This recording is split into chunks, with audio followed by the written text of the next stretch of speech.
विपरीत परिस्थितियों में कुछ लोग टूट जाते हैं और कुछ लोग रेकॉर्ड तोड़ देते हैं. डॉक्टर नरेंद्र जाधव सरांनी त्यांच्या आयुष्याचा जो समर प्रवास सांगितलेला आहे तो इतका प्रेरणादायी आहे आणि एका विशिष्ट उंचीवर, कारण सत्यजित भाऊंनी सुरुवात केली आणि ते एका अत्युच्च उंचीवर गेलेलं असं एक मंत्रलेलं वातावरण या ठिकाणी आहे. ज्ञानदेवे रचिला पाया तुका झालासे कळस. ते कळसावरती गेल्यानंतर माझ्यासारखा पामर काय बोलणार आहे. नरेंद्र नावच जादूमयी आहे आणि 3 नरेंद्र यांची उपमा बरीद गुरुजींनी सरांना दिली. त्यात नरेंद्र हे स्वामी विवेकानंदांचं नाव आहे आणि त्यांच्या जीवन प्रवासाचं आणि आपल्या जीवन प्रवासाचं, कारण जेवढे मोठे संकट तेवढं मोठं यश, जेवढा मोठा संघर्ष तेवढं मोठं यश. आणि एकदा ध्येय निश्चित केल्यानंतर उठ जागा हो आणि जोपर्यंत ध्येय मिळत नाही तोपर्यंत मार्गक्रमण करत राहा. सर, आपण डॉक्टर बाबासाहेब आंबेडकरांनी जो विचार दिला, देणाऱ्याने देत जावे, घेणाऱ्याने घेत जावे आणि घेता घेता एक दिवस देणाऱ्याचे हात घ्यावे, ते विचार घेऊन आपण ते विचार त्या विचारांचे सगळी रत्न मानकं ही लोकांमध्ये पसरवताय सर, ती खूप महत्वाची आहेत. आपल्याला सगळ्यांना एक नम्रपणे मी नमूद करू इच्छितो की आयुष्यात सगळ्यात महत्वाचं पुस्तक कुठलं वाचायचं असेल तर या देशाची राज्यघटना हे सगळ्यात महत्वाचं पुस्तक आहे. आणि त्याच्यावर खगोल चिंतन सरांनी त्यांच्या पुस्तकात केलेलं आहे. समग्र साहित्य त्यांचं डॉक्टर बाबासाहेब आंबेडकरांच्या जीवनावर पण आहे आणि घटनेवरती सुद्धा आहे.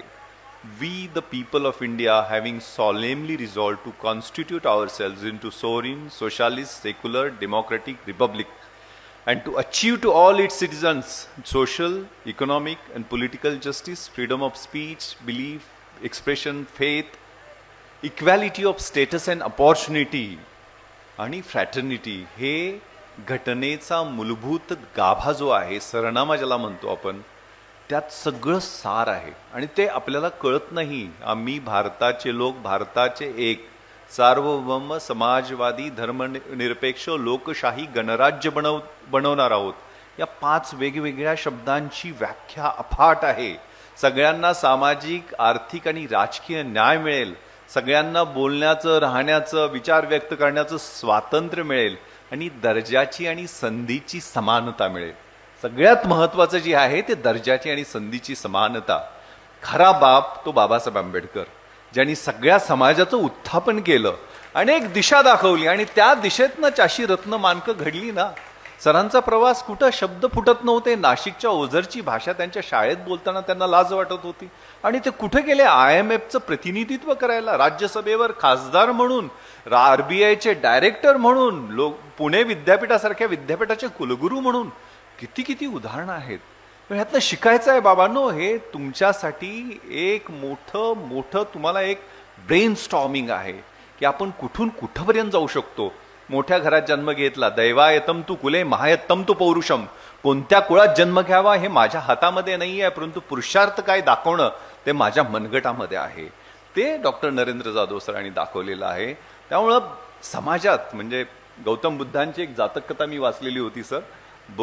गौतम बुद्ध नदीत आंघोळ करत होते आणि आंघोळ करताना त्यांना एक विंचू चावला. विंचू किती चावल्यानंतर वेदना होती माहित आहे. ते चावला तर त्यांनी तो विंचू नाही, त्यांनी पाहिलं तो विंचू बुडतोय, विंचू बुडतोय म्हणून त्याला उचलून घेतलं आणि तो विंचू चावला त्यांना चावल्यानंतर त्यांनी फेकून दिला. परत बुडायला लागला, परत उचलून घेतला, परत चावला, परत तो दंश, एकदम वेदना झाली, परत फेकून दिला, परत उचलला. ते काळे निळे पडायला लागले. शेजारी एक वाटसरू जात होता, तो म्हटला की अहो बुद्ध महाराज, तुम्ही वेडे झालेत काय? तुम्हाला अजून 2-3दा तो विंचू चावला तर तुमचा जीव जाल, तुम्ही मरून जाल. त्यावेळेला शांतपणे त्यांनी उत्तर दिलं, अरे विंचवाचा चावणं आणि दंश करणं हा त्याचा धर्म आहे, त्याला वाचवणं हा माझा माणसाचा धर्म आहे. तो जर आपला धर्म सोडत नसेल तर मी माझा धर्म का सोडू? त्यामुळे आपल्याला समाजात अनेक दंश होतात. कधी मृदू व्हायचं, कधी कठीण व्हायचं. घरामध्ये भावाभावांची भांडणं, शेजाऱ्याची भांडणं, भावकीतली भांडणं, दुसऱ्याच आम्हाला चांगलं बघवत नाही, शेजाऱ्याचं पोरगं मोठं झालं तरी बघवत नाही. आपण सगळ्यांना मोठं करूयात ना. आपल्याच याच्यातनं शिवाजीराव देशमुख साहेब घडलेले आहेत, नरेंद्र जाधव साहेब घडलेले आहेत, कुठल्या तरी एका ओझरसारख्या गावातनं. अशी आपल्या गावातली नवीन पिढी घडूयात असा संकल्प आपण सगळेजण, कारण भाऊंचं तेच मत आहे, आता शाळेत तेच विचार त्यांनी दाखवलं, ते एक विजन, ते स्वप्न.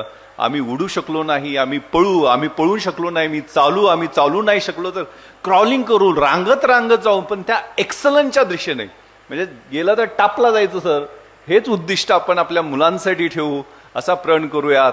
आणि पुन्हा एकदा जाधव सरांचे खूप खूप आभार. आपल्या सगळ्यांना शुभेच्छा. धन्यवाद. जय हिंद. एबीपी माझा, उघडा डोळे बघा नीट.